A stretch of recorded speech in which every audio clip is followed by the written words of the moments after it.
ओम नमो भगवते वासुदेवाय नमः। পয়লা বৈশাখ শুক্লপক্ষের শুভক্ষণে আপনাদের সবাইকে শতকোটি প্রণাম জানাই। সমস্ত সাধু গুরু বৈষ্ণব ভক্তজনকে আমার অসংখ্য শতকোটি প্রণাম জানাই। এই পুণ্যক্ষণে সকল মানুষকে কুশল মঙ্গল ও আন্তরিক অভিনন্দন জানাই। আজ এই ভিডিওতে শ্রীমদ্ ভাগবত পুরাণের কতিপয় অংশ পাঠ আলোচনা করার প্রচেষ্টায় এই ভিডিও তো শুরু করছি। আজকে প্রথম অধ্যায়ের কিছু কথা। ओम नमो भगवते वासुदेवाय। श्रीमद्भागवत महात्यम। कृष्णो नारायणं वन्दे कृष्णो वन्दे व्रजप्रियं। कृष्णो द्वैपायनं वन्दे कृष्णो वन्दे पृथासुतम्। अथो प्रथमोऽध्यायः। प्रथम अध्याय देवर्षि नारदेर एवं भक्तिर संगे साक्षात्कार। सच्चिदानन्दरूपाय विश्वोत्पत्त्यादिहेतवे तापत्रयविनाशाय श्रीकृष्णाय वयं नमः। जं प्रवर्त्यन्तमनुपेतमपेतकृत्यं द्वैपायनविरहकातर आयुः पुत्रेति तन्मयातया तरो विनेदु स्तं सर्वभूतहृदयं मुनिमानतस्मि।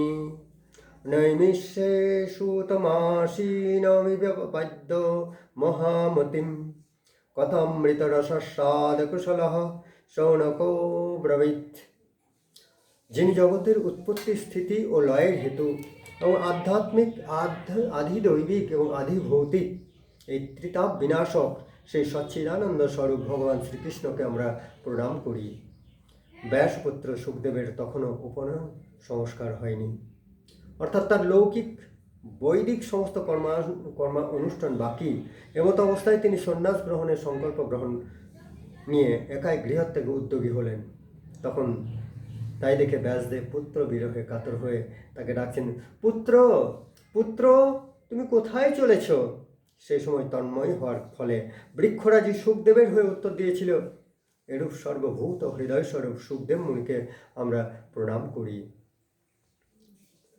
একদা ভগবত কথামৃত রসাস্বাদন কুশল মুনিবর সৌন নৈমিষারণ্য ক্ষেত্রে বিরাজমান মহামতি সূতকে নমস্কার করে জিজ্ঞাসা করলেন। সৌনক বললেন, হে সূত, অজ্ঞানান্ধকার দূরীকরণে আপনার জ্ঞান কোটি সূর্যের সমান প্রভাময়।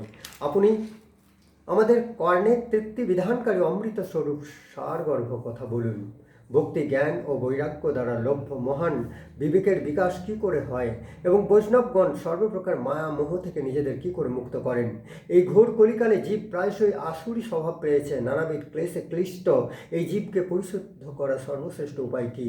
হে সূত, আপনি এমন কোনো শাশ্বত সাধন পথের সন্ধান দিন যা সর্বাপেক্ষা কল্যাণকারী ও পবিত্রকর, আর যার দ্বারা ভগবান শ্রীকৃষ্ণকে পাওয়া যায়।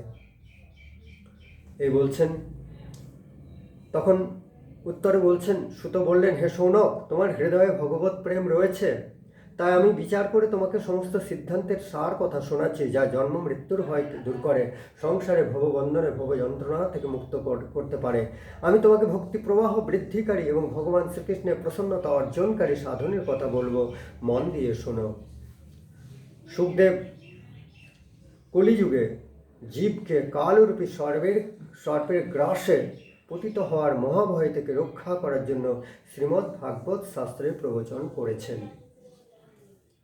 চিত্তশুদ্ধির জন্য এর থেকে মঙ্গলকারী আর কোনো সাধন নেই। জন্ম জন্মান্তরের পুণ্যের উদয় হলে তবেই মানুষের এই ভাগবত শাস্ত্রের প্রাপ্তি হয়। বলে জয় রাধে শ্যাম কি। রাজা পরীক্ষিতকে এই ভাগবত কথা শোনাবার জন্য সুখদেব যখন সভায় সমাসীন ছিলেন, তখন অমৃত কুম্ভ নিয়ে দেবতারা তার কাছে আসেন। নিজের কার্যসিদ্ধিতে অতীব কুশল দেবতারা মহর্ষি সুখদেবকে প্রণাম করে বললেন, আপনি এই অমৃত ভাণ্ড গ্রহণ করে তার পরিবর্তে আপনার কথামৃত আমাদের প্রদান করুন। এই প্রকারে এবং বিনিময়ে যাতে সুধারজ্ঞা প্রপীয়তাম প্রাপ্য সম্যো বয়ং সর্বে শ্রীমদ্ভগবতমৃতম।